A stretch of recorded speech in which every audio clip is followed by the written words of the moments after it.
Warning: the following program may contain language and other elements that are not suitable for some audiences. Viewer discretion is advised. You've been fucking warned. Hey guys, Johnny Farrow here, and welcome to another episode of Musician Kitchen. Today we are doing seared chicken thighs in a brandy butter sauce with braised asparagus. Now this is a super delicious, flavorful recipe, a lot of fun. Both of these recipes are compound cooking techniques, as I would call them, meaning that actually each part of the recipe has two different cooking aspects, right? So with the chicken, we're going to sear and saute, and then we're going to put it in the oven and bake it.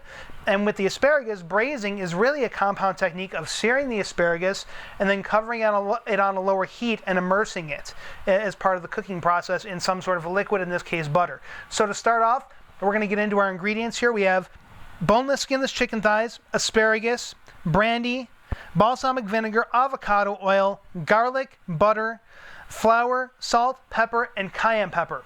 All right, so we're going to start by getting our chicken ready. And first thing we're going to do is we're going to take our flour. We got about a cup of flour here. We're going to toss it into a bowl. And this is what we're going to use to coat our chicken. Throw a little bit of salt in there. Using a little more, like a teaspoon and a half-ish, maybe 2 teaspoons. I like my chicken a little sauté. About a teaspoon of black pepper in there. Again, you know me, I don't measure anything. And then a little bit of cayenne pepper. I'm just going to give it like a pinch, maybe a quarter to a half a teaspoon. It's not meant to be crazy spicy, right? And then what we're going to do is just mix this kind of with our hands a little bit, just kind of work it in a little. It doesn't have to be like super duper really well worked in. Just, lightly mixed.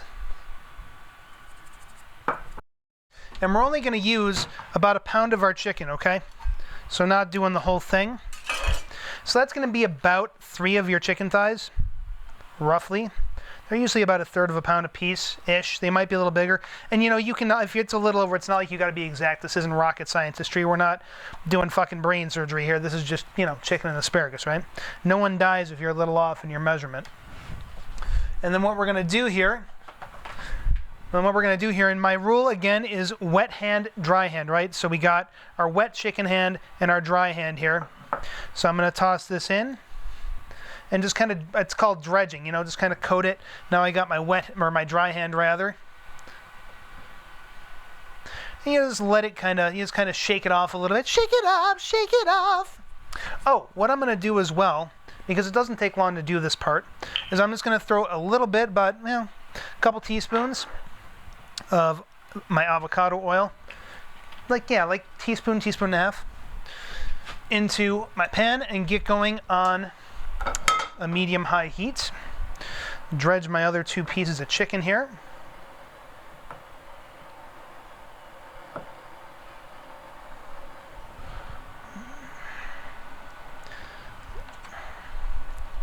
And we're going to let this heat go until there's a little smoke coming off the pan and off of the oil, right? The reason for that is this is a searing technique. So what that means is that when this hits the pan, we want it to immediately cook and create a seal on the chicken. What that'll do is that creates a seal for moisture, a seal for flavor, all those things. It also gives it a nice brown kind of crispy caramelization that just kind of happens by instantly searing it, right? By the way, the other benefit to doing a flour on your chicken, one of the other things it does is it helps to prevent the chicken from sticking. Now, I am using a non-stick pan. Anyone that's seen prior episodes of mine, though, knows that my non-stick pan is a piece of shit, right?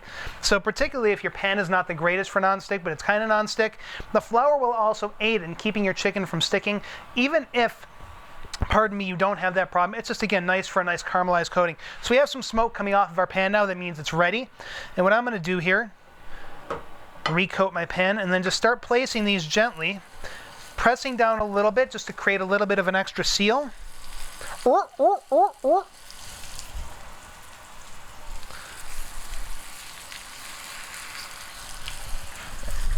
And we're going to let these go for like 2 to 3 minutes per side, okay?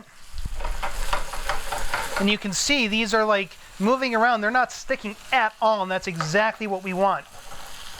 By the way, if you haven't already, Make sure your oven is preheating to 375 degrees. That's key because you don't want to have your chicken like sitting for 10 minutes while your oven preheats. You're going to lose all your residual heat that way. So make sure you got your oven preheated before you start even getting into this recipe, okay? And give it at least a good 10 minutes to preheat.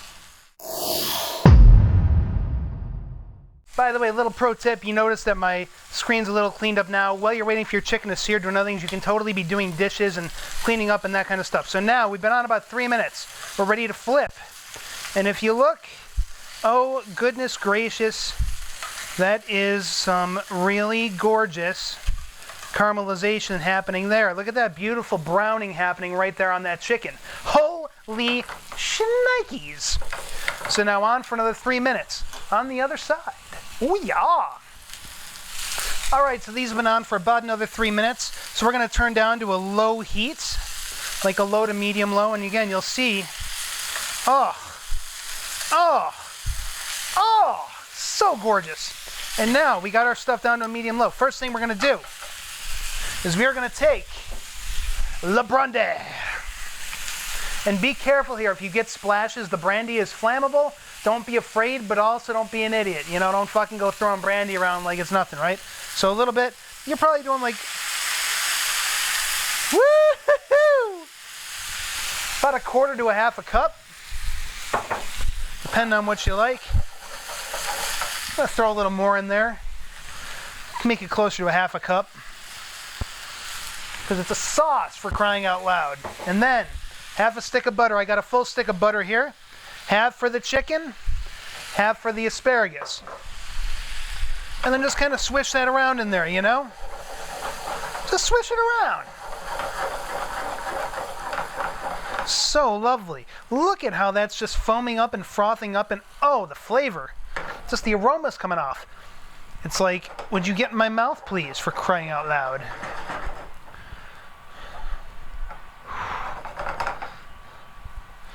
And then what I like to do as well, take just a spoon, like a teaspoon or a tablespoon, and you can just start kind of tilting your pan back and just kind of basting this stuff a little bit, right? Just kind of get those flavors rolling over it.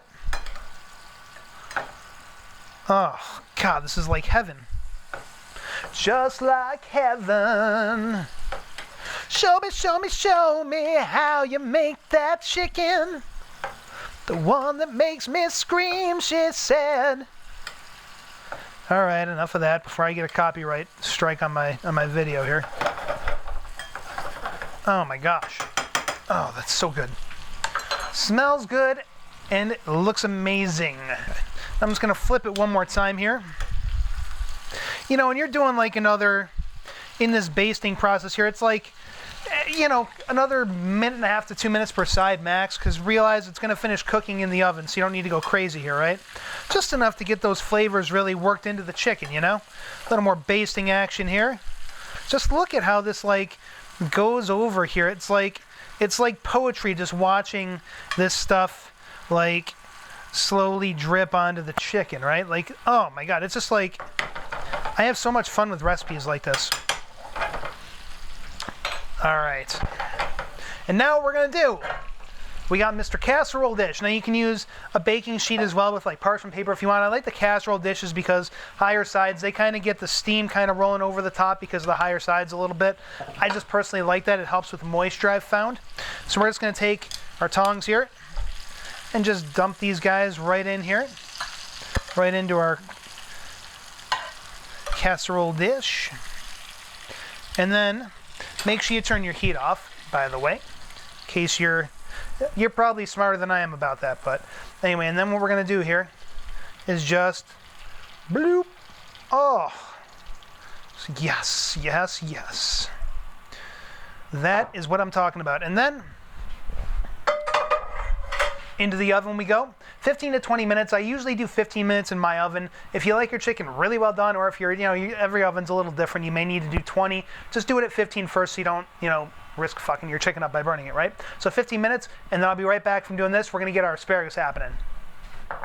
All right, so now we're onto our asparagus. And first things first, the asparagus you get, I happen to get this stuff from Trader Joe's. I was just there today and it's what they had, which is fine. It's pre-trimmed up. It's like set to go for a microwave. By the way, never microwave your food, please. Or if you do, don't tell me about it, because I almost have like philosophical disagreements with microwaving, right? But these are cool because they're pre-prepped and set to go for cooking, real simple.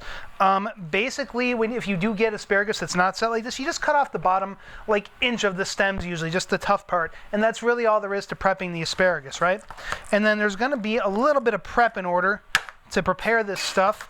So first I'm just going to get this open, because if I wait until the last minute, I might not have it open when I need it open.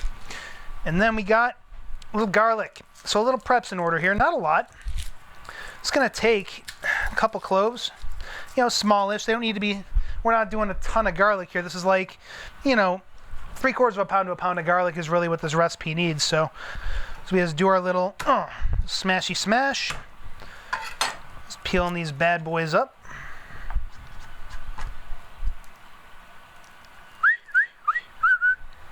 I've been working on the railroad. And then we're just going to do another smash with the skin off, because we're going to go full mince on this. So we want this nice and fine, right? So it almost liquefies when it hits the pan. So we're going to do a few passes with the blade.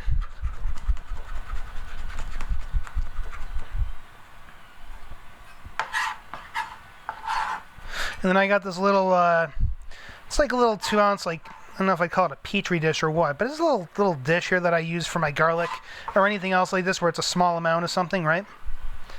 I'll just set that aside.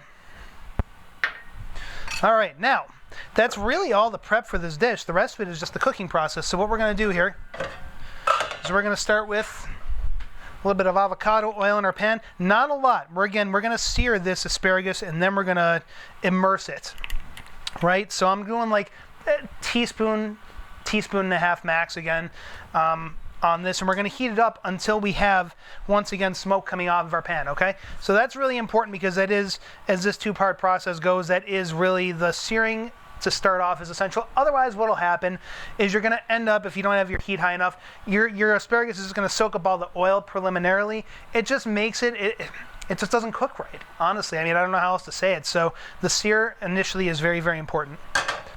All right, and I have got smoke coming off of my pan right now. So that means it's about that time. So just right into the pan with the asparagus, sizzle, sizzle.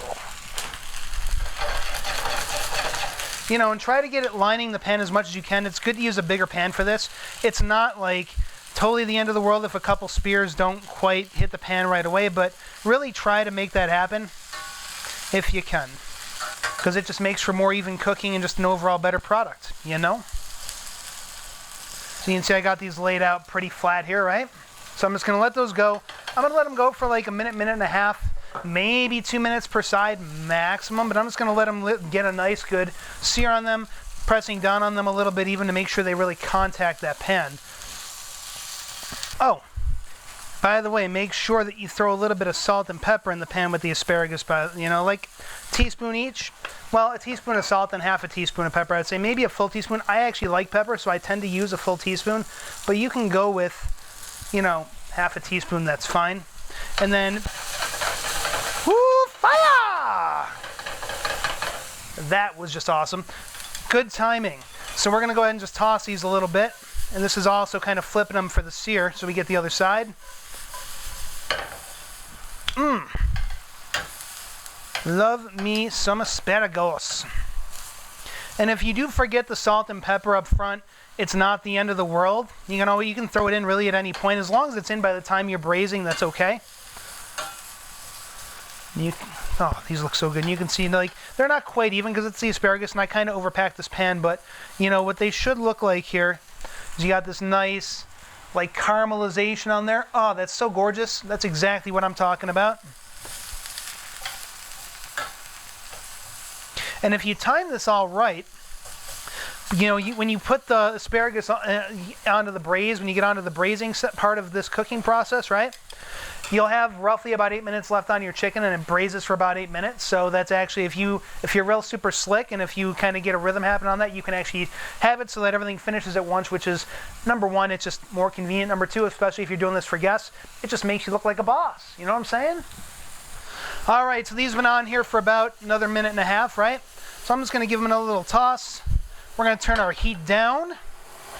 And first thing we're going to do is toss in the rest of our butter. That's half a stick. And I like to pre-cut my butter. It just helps it to melt a little faster, you know. Let that kind of melt up a little bit. Smoky the bear. And by the way, I know I said earlier immersion technique for braising, putting our garlic in here. It's not like deep frying, right? I'm not talking about like doing a deep fry. I'm just talking about having the bottom of the pan coated so that there's a nice even, you know, coating of the asparagus with the butter, and it's going to kind of marinate in there as it cooks. So just kind of tossing around with the garlic here. And that's as simple as it is, and then a little bit of balsamic vinegar will happen toward the end of the process. For right now, we're going to keep this covered on low, and we're going to let it go for about 8 minutes. We got about 5-6 minutes left on the chicken, so I'm not quite the boss I hope to be, but we're going to let this go for 8 minutes. By that time, the chicken will be out, ready. It'll have sat for a little bit, and then we'll get into plating this stuff up for the final dish here, so stay tuned for that. So guys, the chicken is just finishing up here, and would you just look at that? Listen to that sizzle. Oh my God, that's hot. Woo! Let me get another holder, but would you just listen to that sizzle? Look at that incredible sauce, that amazing caramelization on the chicken. That's what I'm talking about, right? So we got about another like 3 minutes left before our asparagus is done braising, and then we're going to throw a little balsamic vinegar on it to finish it off. So just hang out for that for 1 minute, and then we'll get all the stuff ready to go. All right, guys, so we're back, and oh my goodness, this is what I'm talking about. Look at this asparagus. Like, I wish I had like smell-o-vision for you guys, because, oh, so good. Very simple, but my God, delicious, right?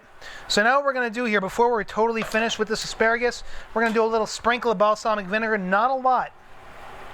Just like, you know, I mean a sprinkle. Because a little goes a long way with this stuff. So just a few drops, all you need.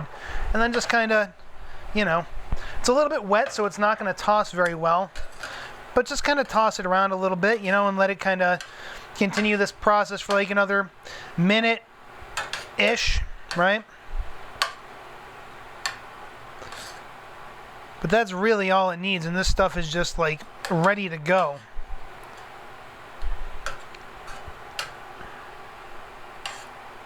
And again, you're just keeping it on the low heat. You don't need to do a hell of a lot more to this cooking-wise. We're just letting that balsamic vinegar kind of soak in and get into it a little bit, right? So it's been on there for like, you know, with the vinegar now, we're probably sitting at about the minute mark, and it's fine. So I'm just going to go ahead and turn this off, right? So now, we take our gorgeous chicken, and it is a gorgeous chicken, or coq, as the French say. I swear to God. One of these guys right here. And what I like to do, is take a rubber scraper, right? And just kind of like scrape all the juices down. I like the bits that get onto the bottom of the pan too, honestly. I think it's delicious. Just do a little drizzle with your sauce. And then a little bit of our asparagus.